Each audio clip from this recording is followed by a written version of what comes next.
Munegowda. ಸೊಂಪು motor ಕಡಿಮೆ ಆಗಿವೆ. 7 ಸೊಂಪು ಮೋಟ್ರಲ್ಲಿ cable, ಪಂಚಾಯತಿದು cable ಇಷ್ಟು ಕಡ್ತನ ಆಗಿದೆ ಸರ್. ಇಷ್ಟೊಂದರಲ್ಲಿ ನಮ್ಮ ತೋಟದಲ್ಲಿ ಇದ್ದ ಸಂಪ್ ಮೋಟ್ರನ್ನ ಯಾರೋ ರಾತ್ರಿ ತಗೊಂಡು ಹೋಗಿದ್ದಾರೆ. ಸುಮಾರು ಒಂದು 7-8 ಸಂಪ್ ಮೋಟ್ರಲ್ಲೆಲ್ಲ ತೆಗೆದಿದ್ದಾರೆ ನಮ್ಮೂರಿಂದ. ನಾವೆಲ್ಲ ಬೆಳೆ ಬಿತ್ತುಗಳು ಹಾಕೊಂಡು ಬೆಳೆಗಳಿಗೆ ನೀರು ಕಟ್ಟಕ್ಕೆ ನಮ್ಗೆ ವ್ಯವಸ್ಥೆ ಇಲ್ಲದಾಗಿದೆ. ದಯವಿಟ್ಟು ಇದನ್ನು ಕಂಪ್ಲೇಂಟ್ ಕೊಡೋಕ್ಕೆ ಬಂದಿದ್ದೀವಿ ನಮ್ಮ ಪೊಲೀಸ್ ಸ್ಟೇಷನ್ಗೆ. ದಯವಿಟ್ಟು ಇದನ್ನು ಅರ್ಜೆಂಟಾಗಿ ನಮಗೆ ತನಿಖೆ ಮಾಡಿ ವಿಲೇವಾರಿ ಮಾಡಿಕೊಡ್ಬೇಕು. ಯಾರು ವೆಂಕಟಪ್ಪ, ಗೋಪಾಲಯ್ಯ, ಮುನೇಗೌಡ, ಮಂಜುನಾಥ್, ಎಲ್ಲದು ಕೃಷಿ ಹೊಂಡದ ಮೋಟರ್. ಬೈರೇಗೌಡ ಅನ್ನೋರ್ದು ಕೇಬಲ್ 500 ಅಡಿ ಕೇಬಲ್ ಹೋಗಿದ್ದಾರೆ. 500 ಅಡಿ. ನಾವು ಇಟ್ಸಂದ್ರ ಗ್ರಾಮಸ್ಥರು ನಾವೆಲ್ಲ.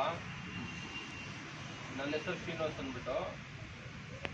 ನಮ್ಮೂರಲ್ಲಿ ರಾತ್ರಿ ಕಳ್ತನ ಮಾಡ್ಕೊಂಡು ಹೋಗಿದ್ರೆ ಕೃಷಿ ಹೊಂಡ ಎಲ್ಲ ತೋಟ ರೈತರು ಕೃಷಿ ಹೊಂಡದಲ್ಲಿ ಪಂಪ್ ಸೆಟ್ಟು, ಕೇಬಲ್ಗಳು, ಕೆಲವೊಂದು ಐಟಮ್ಗಳೆಲ್ಲ ಕಳ್ತನ ಮಾಡಿ ಸುಮಾರು ಒಂದು 3 ರಿಂದ 4 ಲಕ್ಷ ರೂಪಾಯಿ ಬೆಲೆ ಬಾಳುವಂಥ ಕಳ್ತನ ಮಾಡಿದ್ದಾರೆ.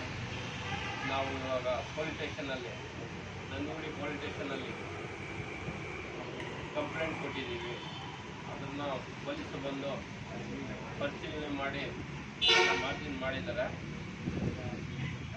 ಇದು ತಕ್ಕಂಗೆ ನಮ್ಗೆ ಸೂಕ್ತವಾಗಿ ನ್ಯಾಯ ದೊರಕಿಕೊಡಬೇಕು. ನಾವು ಕಂಪ್ಲೇಂಟ್ ಕೊಟ್ಟಿದ್ದೀವಿ ಪೊಲೀಸ್ ಸ್ಟೇಷನ್ಗೆ. ಅದು ಸೂಕ್ತವಾಗಿ ಕ್ರಮ ತಗೊಂಡು ನಮ್ಗೆ ನ್ಯಾಯ ತೋರಿಸ್ಕೊಡ್ಬೇಕು.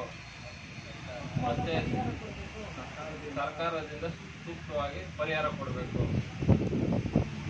ಒಂದು ಮುಖಾಂತರ ಕೇಳ್ಕೊಳ್ತಾ ಇದ್ದೀವಿ ನಾವು.